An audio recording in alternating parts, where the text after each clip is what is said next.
Hello everyone, আজকে আমার কাছে বলার কোনো সময় নেই। এখন বাজে সকাল 6টা, আর 6টা না 6:30। আমার স্নান হয়ে গেছে, সব হয়ে গেছে। এখন আমার ছুটতে হচ্ছে, ব্রাহ্মণ ঠাকুর চলে যাবে না হলে।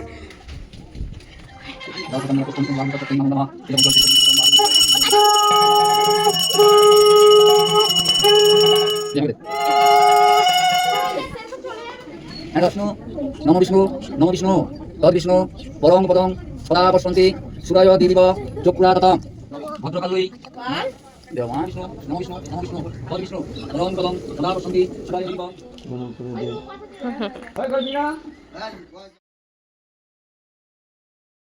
আমাদের সরস্বতী পুজোর ডান শেষ, আর আমার তো এইটুকুনি প্ল্যান ছিল।